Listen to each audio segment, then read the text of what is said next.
Ladies and gentlemen, my name is David Kennedy, and it is such a privilege to be here for the first of many Centennial debates here at Regis. It was a privilege to go to Regis, it was a privilege to be on the Hearn, and apparently I'm here representing the first 75 years of the program. So that's a lot of weight on my shoulders. But I'm not going to make any age jokes about the other side. No age jokes. Because, they said they're glad the nursing home let us go. But, I'm not going to go there. I'm not. Because I will not exploit, for debate purposes, my opponent's youth and inexperience.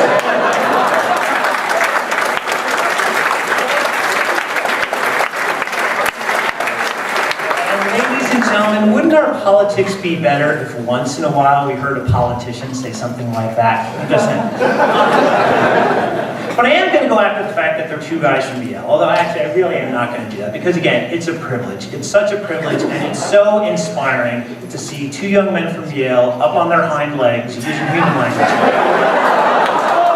It's fantastic. Absolutely.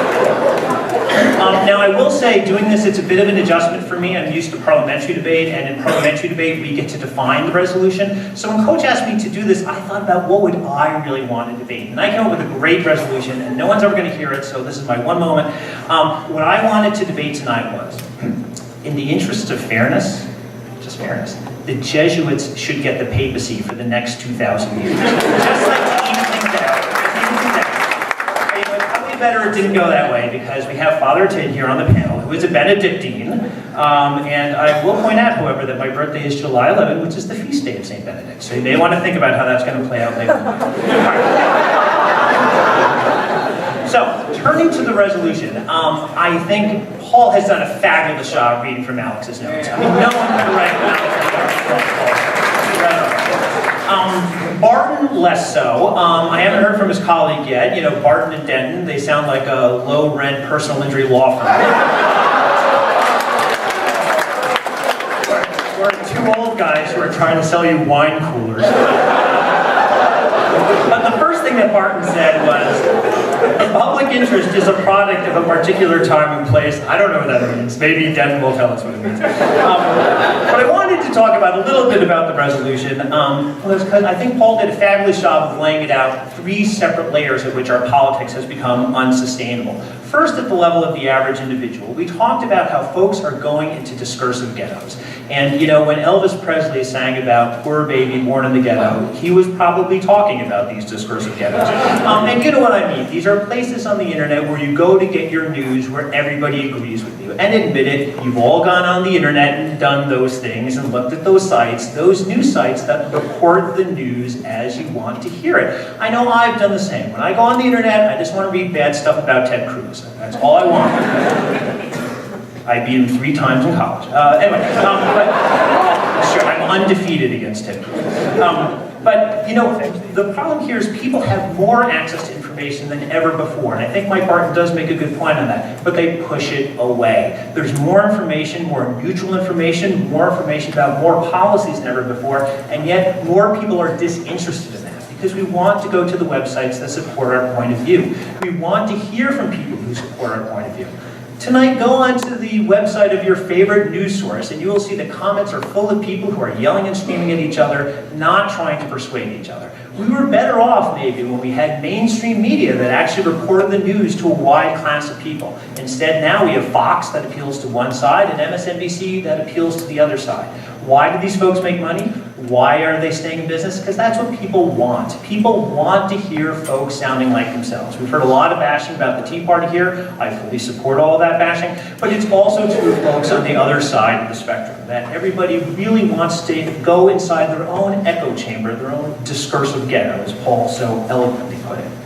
Now, the second problem that we have is that you have a greater role for political elites than ever before, and a greater role for money than ever before. If you look at the way the Supreme Court has been dismantling campaign finance, it's no surprise that you have folks who are essentially able to bankroll useless, worthless candidates, like the way Sheldon Adelson bankrolled Newt Gingrich. Who wanted Newt Gingrich to run for anything? Yet there he was. And he really drew a lot of support away from folks like Mitt Romney in the primary, which probably broke Paul's heart. But that's the way things happen. People like Herman Cain, who were able to spend all this money even though they're essentially vanity candidacies. And that's the kind of regime that the Supreme Court has given us in the decision of Citizens United. At this point, I should mention that Justice Kennedy is no relation of mine, although David did clerk for him. So if you don't like the regime that we're under, it's all David Denton's fault. So the last thing I wanted to talk about is this notion of elected officials. And we don't mean to condemn anybody from one side or the other, but the point is they're acting as rational actors would act under this kind of regime, where you have a regime where the people who put you into power are all across the country, and they're all equally crazy. And they're willing to give away their life savings in order to make it possible for you to get in office. Of course you're going to follow that lead. Of course you're going to have these other folks support the craziness that you've given yourself to. And that's why we do get horrible, horrible politicians like Ted Cruz, about whom I cannot say enough bad things. I mean, this is a fellow who went on the floor of the Senate to read Green Eggs and Ham in opposition to Obamacare. I mean, really? Green Eggs and Ham? First of all, it's a children's book. Secondly, the moral of the story is don't knock something until you've tried it, which is the exact opposite of the point you were trying to make. I mean, for heaven's sake, that's like saying the moral of the Grinch who stole Christmas is that Ayn Rand was right, you know? The meaning of Morton Here's a Who is that Obama is a secret Muslim. The moral of the Lorax is drill, baby, drill. Right? That's not what any of those books mean. And why is it useful for him to do these things? Because there's a bunch of people who are equally crazy that he's equally able to reach like never before. And that's something that power that the internet has given him that was denied before. Now, we're not saying all is gloom and doom on this side of the house. What we're saying is that we have had periods in our history where American political discourse was in fact quite healthy, and we can get back to that. But we can get back to that by departing from a number of these things. Chief among them is the anonymity on the internet. Folks who give out opinions and they're not willing to attach their names to them. Well, why are you willing to do that? We need to have better campaign finance, more transparent campaign finance, so people can understand where their information is coming from. And maybe that means government regulation, maybe that means people will get a little smarter about where their information is coming from. But right now there are commercials, as we are sitting here, being run by Americans by Prosperity. What are Americans for Prosperity? And there are endless numbers of people watching these commercials, not knowing what it means, not being able to be educated as to what these things mean, and being misled as a result. And that is the sad state of affairs that our political discourse has come to now. So for all of these reasons, we urge you to support the resolution that American political discourse no longer serves the public interest.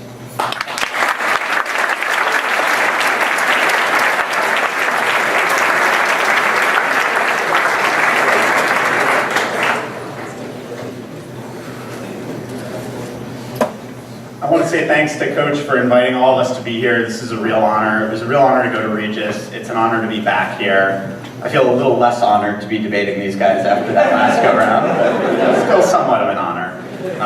All I'll say is that, whatever you could say about this debate, it was very nice of Coach in deciding who was going to speak first to put age before beauty. So, to try and sort of break this down here, I think there are three aspects of discourse that it's important to talk about that we've kind of all been talking around. The first is the content of what people are saying and sort of what the substance of it is. The second is who is saying it and who are sort of the content creators. And this is where sort of the three groups that these guys have talked about fall into. And then last is what is the result of all of that? And one of the results of that is Ted Cruz reading Green Eggs and Ham on the floor of the Senate. And believe it or not, I'm actually going to defend that. I don't think that's as bad as you think it was, David. But to start off with the question of content here, I think that there is this misapprehension that there somehow was once a golden age of American political discourse, this sort of like wonderful, benighted era that we need to get back to, where everyone talked in terms of the Federalist Papers. And that's really just a product of our selective memories about these things, that political insults go as far back as politics do. Now, Thomas Jefferson wrote the Declaration of Independence. He also wrote that Benjamin Franklin's entire life was one prolonged insult to good order and decency. I imagine some of the ladies of Paris agreed with that. But likewise, there was no time in American history when we purely had sort of these great sages speaking. That's just what we happen to remember. It's kind of like old movies. Not everything was gone with the wind in the 1930s. There was a lot of garbage that we got. And so to say that we're going to compare the Federalist Papers to the garbage that we get today is a little bit inapt. But even in terms of the content, we are getting good stuff today. People are thinking about profound issues in American life in ways today that they never have before.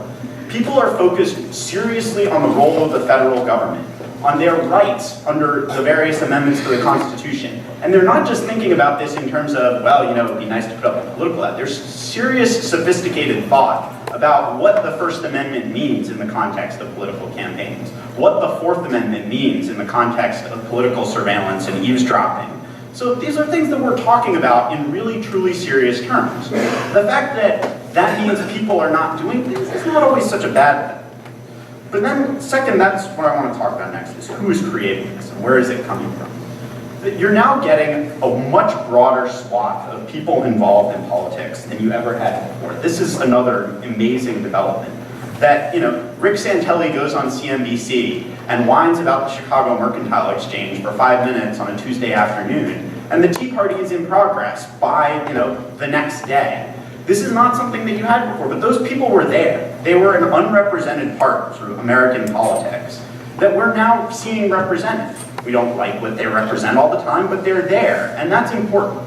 Because the truth is, democratic legitimacy is not about who wins, it's about the losers accepting who wins.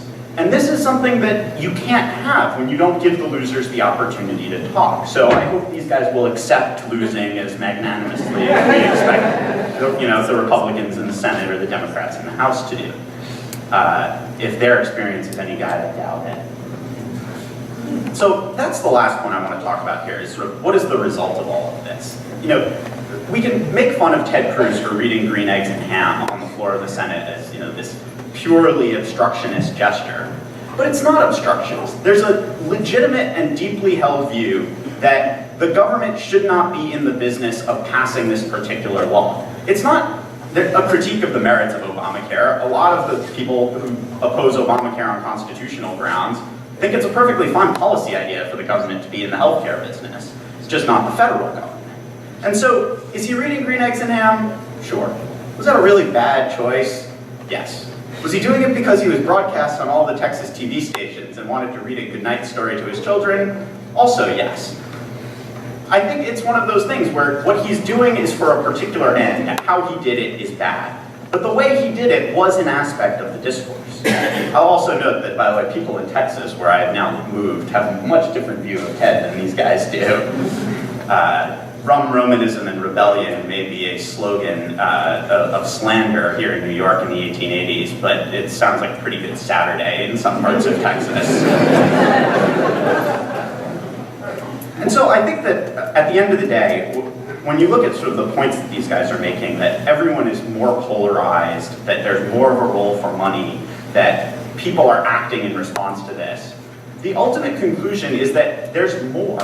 There's more actors speaking. There's more people contributing money to speak at louder volumes. There's more content being created, and if people take some of that and run to what they're comfortable with, fine. We don't live in a perfect world. The price of the 24-hour news cycle is that we're not always interesting all the time. They've got to fill some number of hours with Nancy Grace talking to someone about something that happened in municipal court somewhere in some part of the country. But the benefit that we get from that is more discourse, and more discourse is better discourse. And so at the end of the day, we may not be achieving the particular policy outcomes that people want, but we are serving the public interest.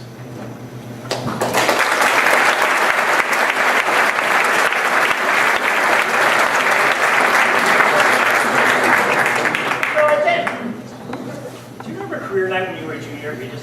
I do. Do you remember who one of the speakers who volunteered his time to come speak to your class was?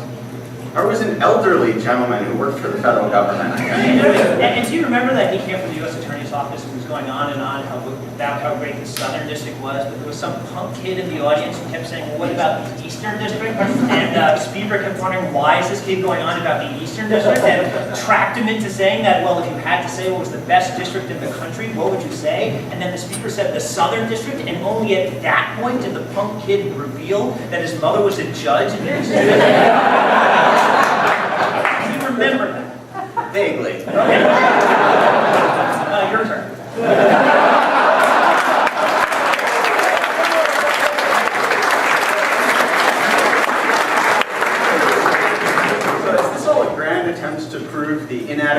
our discourse. No, it's an attempt to get back at you. You're saying that people are talking more, better, and more thoughtfully than ever before. And how could anyone possibly prove something? Well, that's the beauty of it, frankly. The beauty of your position is that it can't be proved either way, right? Exactly. Okay, that's great. And so your view is that we should vote for your side of the house because we can't prove whether you're right or wrong either way? No, I think that I am right, and I think that you can see that in a couple of different ways. I think that if you take Obamacare as sort of the flashpoint of American government and discourse for the last couple of years, you have on the one hand a lot of ranting and raving from people who think it's wonderful and people who think it's terrible. You also have sort of the modern day equivalent of the Federalist Papers. You have legal scholars who've written with incredible sophistication about concepts that we haven't really argued about in American society for 90 years. And so you've got more debate, and as a result, some part of that is this high quality discourse. So in your view, keep your government hands off my Medicare is the equal of Federalist number 10. Well, there's some Federalists that aren't as good as that one. 68 sucks. No, I think that if you want to take that comparison, no. But at the same time, you had Federalist and Democratic Republican newspapers back in the day publishing cartoons that horrible depictions of various people doing terrible things. You can have that fair comparison with the Federalist and the Bullock conspiracy, or various lawyer things that are probably uninteresting to most people that are not as nerdy as us. You can speak for yourself. No, I mean, do you honestly think that the growth of the Tea Party reflects a problem in political discourse, or is it better characterized as an expression of a political view that was there, that these people held, that just wasn't given a voice? Well, no, but I mean, that happens all the time, right? I mean, you saw the rise of the Republican Party, which, contrary to a lot of people think, has not been around forever, right? It only came about right before the Civil War started. You had the rise of the Populist Party, right? You had the rise of the Greenback Party. I mean, there are parties that crop up in American politics all the time. So we're not trying to single out the Tea Party. The point we're making is that we live in a world where it's very easy to go inside your own little political viewpoint and not come out and really merge with other people. And I think the shouting that you see back and forth and the anger that the Tea Party has tapped into, I think that anger is actually very different to what motivates a lot of other political parties. And I think, these praises that you're singing on the part of the Tea Party, I think most established Republicans are talking about how this party is destroying them, right? It's, destroying their party by radicalizing them. And it's radicalizing them in a way that's not particularly helpful. Isn't that an incredibly outcome-driven view of this, that the public interest depends on achieving certain outcomes, when at the end of the day, there's something to be said for the airing of these views, the anger at the federal government, the fact that establishment Republicans are not getting to do what establishment Republicans like to do, does not necessarily mean that the discourse is bad. Well, just to answer, our view is that the public interest is served by rational, although passionate, conversation, which is not what we're having.